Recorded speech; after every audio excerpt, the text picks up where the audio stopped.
अस्सलाम वालेकुम नाजरीन, मैं हूं अदनान मुनीर और आप देख रहे हैं मेरा यूट्यूब चैनल अदनान देसी टीवी। नाजरीन, हमारा आज का जो मौजू है वो है कि ग़ज़ाएँ जो हम इकट्ठी नहीं खानी चाहिए। हम अगर डेली की रूटीन देखे जाएं तो हम वही खाना जो हम डेली खाना खाते हैं, चावल देख लें, उसमें खिचड़ी देख लें, खीरा देख लें, सलाद के तौर पे पानी देख लें, चाय जो भी हम पीते हैं डेली की रूटीन में हम वही चीज़ें इस्तेमाल करते हैं। लेकिन अगर कोई नई चीज़ ऐड हो जाए तो वही चीज़ हमारे लिए नुकसान का बायस बन सकती है। बाज़ दफ़ा ऐसा हो जाता है और बाज़ दफ़ा हमारी वो चीज़ जो है हमें नुकसान नहीं पहुंचाती। आज का जो हमारा मौजू है वो है कि हम किन किन चीज़ों को इकट्ठा खा सकते हैं और किन चीज़ों को खाने के लिए हमें बहुत एहतियात की ज़रूरत पड़ती है। तो आज से मैं शुरू करता हूँ हमारा आज का जो टॉपिक है। लेकिन उससे पहले मेरी आपसे गुजारिश है कि अगर आप हमारे इस चैनल पर नए हैं तो हमारे इस चैनल को अदनान देसी टीवी को सब्सक्राइब करें और साथ बेल का आइकन का बटन वो भी दबा दें और अपने साथियों के साथ शेयर करें।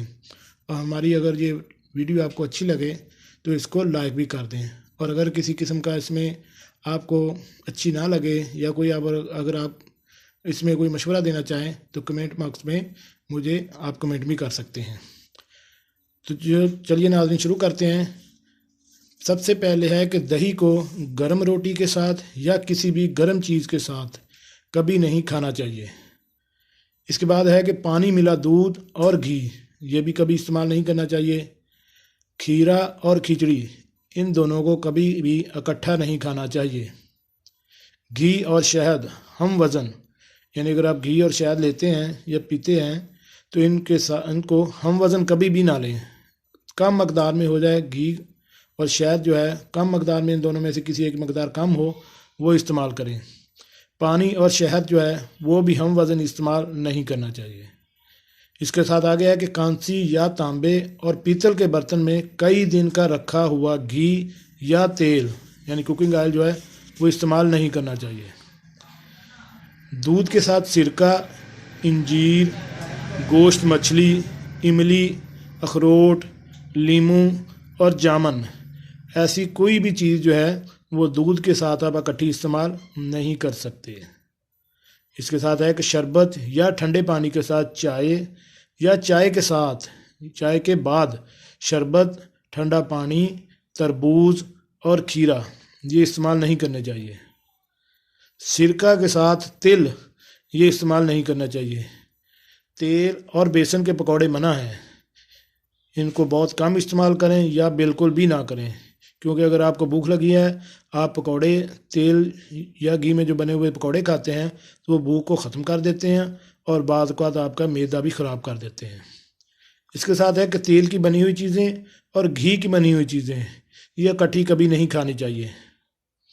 मछली के साथ गुड़ या खंड, जिसे हम जो कि गुड़ से ही बाद में खंड बनती है, इन दोनों को मछली के साथ इकट्ठा कभी भी इस्तेमाल नहीं करना चाहिए।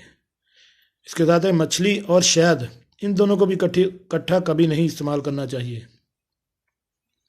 कबूतर का गोश्त जो कि कुकिंग ऑयल में पका तो आप इस्तेमाल कर सकते हैं, लेकिन जो तेल में जो पका हुआ है वो आप इस्तेमाल नहीं कर सकते।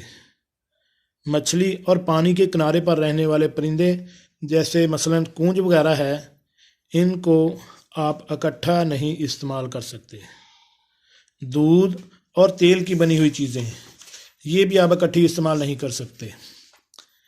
इसके साथ है मूली और खरबूजा के साथ शहद, यानी मूली और खरबूजा अगर आप खाते हैं तो इनके साथ शहद आप इस्तेमाल नहीं कर सकते।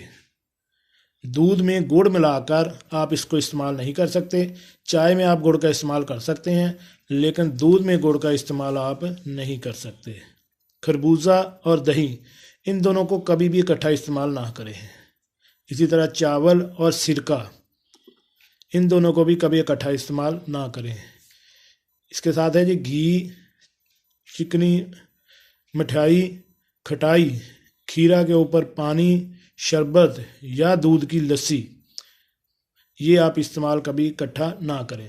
घी और चिकनाई वाली जो मिठाई है इनको इकट्ठा इस्तेमाल ना करें। इसके बाद है जी खटाई, खीरा के ऊपर पानी या शरबत या दूध की बनी हुई लस्सी, ये तो हमने अक्सर देखा है कि खीरे के ऊपर आप पानी को इस्तेमाल ना करें। बाद लोग कहते हैं कि हम इस्तेमाल करते हैं, हमें कुछ नहीं होता। ये है कि हर बंदे की अपनी क़ुव्वत मुदाफ़त और तबीयत होती है। किसी बंदों को मुआफ़क़ आ जाता है और बाद को मुआफ़क़ नहीं आता है। इसलिए किसी के पीछे लग के ना इस्तेमाल करें। एहतियात जो है, परहेज़ जो है, बुज़ुर्ग जो पुराने लोग कहते हैं कि एहतियात या परहेज़ जो है वो इलाज से बेहतर है।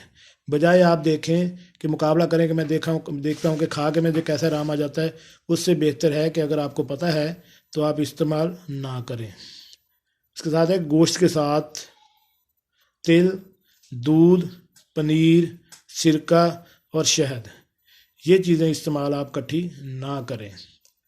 तो नाज़रीन, ये हमारे चैनल के हिसाब से हमने ये सारी देसी चीज़ें हैं, ये हमने बताई हैं। अगर पहले आपने इस्तेमाल की हुई हैं और आपको अगर मुआफ़क़ आ गई हैं तो माशाल्लाह बहुत बेहतर है। लेकिन अगर आपको ऐसा कोई मुआफ़क़ नहीं आया तो आप कोशिश करें कि इसको आइंदा से ऐसी चीज़ें इकट्ठी इस्तेमाल ना करें।